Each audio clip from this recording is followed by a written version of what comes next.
Bonjour tout le monde et bienvenue sur Kitchen. Aujourd'hui, je vous apprends à faire du fromage halloumi vegan avec des noix de cajou. On les fait simplement bouillir quelques minutes, on les laisse reposer dans l'eau bouillante et ensuite elles sont assez molles pour les mixer de façon très fine.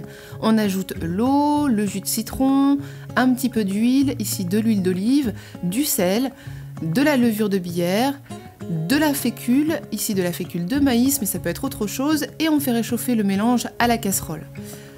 Vous commencez par faire épaissir tout ça, et ça va rapidement avoir une texture un petit peu crémeuse.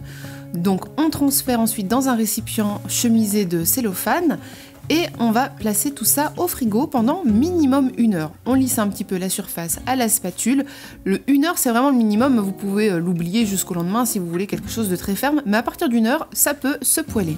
Ensuite, on prépare une huile assez chaude avec des oignons. Ici, un jaune, un rouge et aussi un petit peu d'ail. On fait poêler tout ça avec un petit peu de paprika fumé. Et on va ajouter rapidement après le concentré de tomate, environ 1 cuillère à soupe.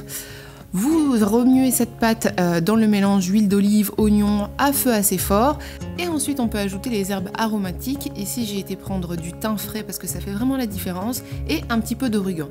On mouille le tout avec la pulpe de tomate, on en mettra 2 boîtes et on va laisser mijoter tout ça à feu doux maintenant avec un petit peu de sel, un petit peu de poivre, environ minimum 20 minutes pour donner une belle base.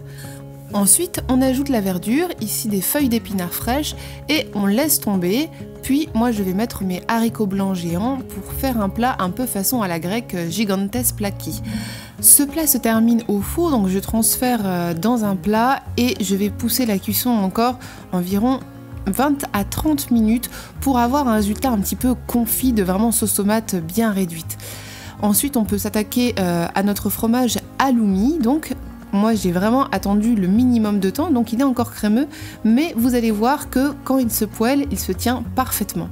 Il suffit de le faire dorer dans une huile bien chaude en restant attentif et vous allez avoir un petit côté doré croustillant de chaque face. Donc l'intérieur va être encore bien moelleux et vous allez avoir ce petit côté bien doré, bien réconfortant. Vous pouvez donc directement le servir avec les haricots à la sauce tomate et je vous assure que c'est vraiment un régal. Non mais regardez-moi cette texture. Je sers ça avec un super bon pain, mais ça pourrait aussi bien s'accompagner de riz, de boulgour, de semoule. J'espère que ça vous a plu. À bientôt. Ciao ciao.